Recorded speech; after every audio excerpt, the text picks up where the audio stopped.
તો હાલમાં વધુ એક જાણકારી એ પણ મળી રહી છે કે જે જગ્યાએ ભાજપ આગળ ચાલી રહ્યું છે તે સૌથી વધારે મહત્વની વાત, ગુજરાતમાં 25 માંથી એક બેઠક પર ભાજપ આગળ ચાલી રહ્યું હતું, જે આગળ આંકડા જે છે તે બદલાતા રહે છે। શરૂઆતના વલણમાં એનડીએ 23 બેઠક પર આગળ ચાલી રહ્યું છે। દેશભરની જો વાત કરીએ તો 23 બેઠક પર, ઇન્ડિયા ગઠબંધન 11 બેઠક પર આગળ ચાલતું જોવા મળી રહ્યું છે। સૌથી વધારે મહત્વની વાત જે અમે આપને બતાવી રહ્યા છે તે પ્રમાણે શરૂઆતના જે વલણો આપણે જોયા, શરૂઆતના વલણ પ્રમાણે અનેક અલગ અલગ જગ્યાએ આ રીતની પરિસ્થિતિ જોવા મળી રહી છે।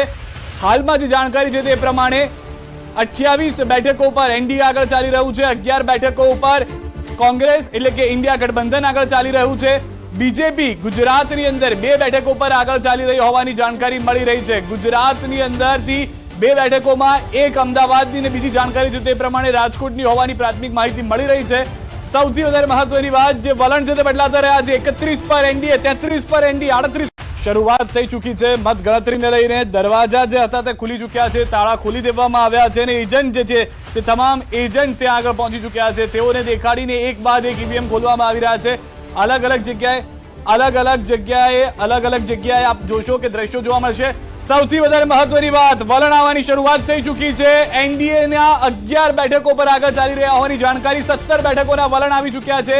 543 માંથી દેશભરની જે 543 બેઠકો છે તેમાં એનડીએ 11 પર આગળ ચાલી રહી છે, ઇન્ડિયા 6 પર આગળ ચાલી રહી છે। ગુજરાતની જાણકારી જે મળી રહી છે, 2 બેઠકો પર હાલમાં બીજેપી આગળ ચાલી રહી હોવાની જાણકારી છે। ટૂંક સમયમાં કઈ બેઠકો તે પણ અમે આપને જણાવી દઈશું, પણ હાલમાંથી જાણકારી છે તે પ્રમાણે અમદાવાદની એક બેઠક અને રાજકોટની બેઠક જે છે તેના પર આગળ ચાલી રહ્યું હોવાની જાણકારી મળી રહી છે।